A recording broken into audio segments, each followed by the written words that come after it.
Грибная пора пришла. И время идти в лес собирать грибы. Будем собирать грибы вместе. Давайте, пошли.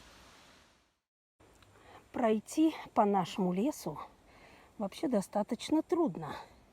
Это такой настоящий лес. То, что в русских сказках называется дремучий лес. То есть непроходимый, трудно пройти. Ну и вот самый первый гриб, лучший гриб, который можно найти у нас в лесу. Вот он. Вот он. Гриб, который называется у нас белый гриб. Белый, потому что он самый вкусный и самый лучший.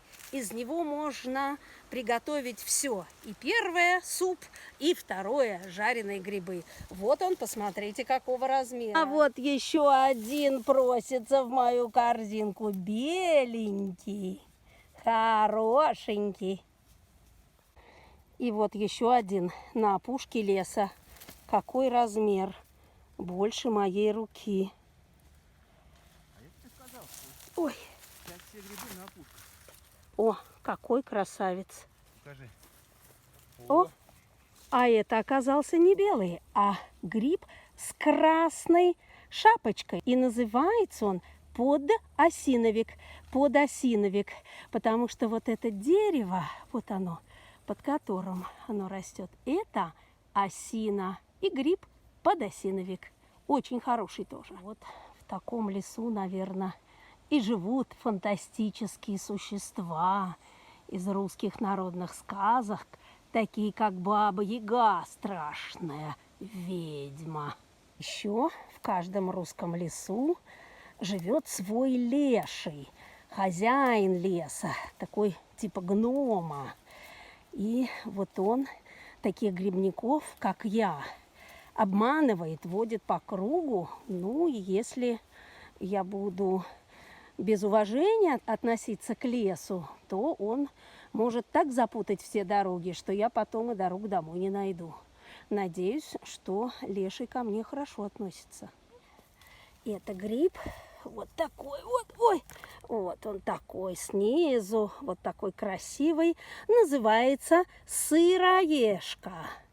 Если ты в лесу заблудился и есть нечего, то можно есть этот гриб. Не отравишься никогда. И, конечно, он очень вкусный, если его приготовить дома на сковородке. Берем сыроежку. Грибы лучше всего себя чувствуют вот в такой корзинке. Ой, сколько сыроежек! Сейчас все пойдут в корзинку, вот они. Вот они, красавцы. И вот в нашем дремучем лесу можно встретить вот такой удивительно красивый гриб, как на картинке в книжке. Это гриб, хоть и красивый, но несъедобный. Есть его категорически нельзя. Он ядовитый.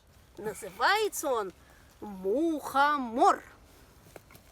Это поганка, гриб ядовитый. Мы его оставим расти в лесу. А вот этот, еще один гриб, ползем. Это подберезовик, растет под березой. Тоже отличный, берем. А вот такой маленький осенний подберезовик тоже хорош. Грибы, которые у нас собирают и едят, съедобные грибы, в основном растут на земле, около деревьев.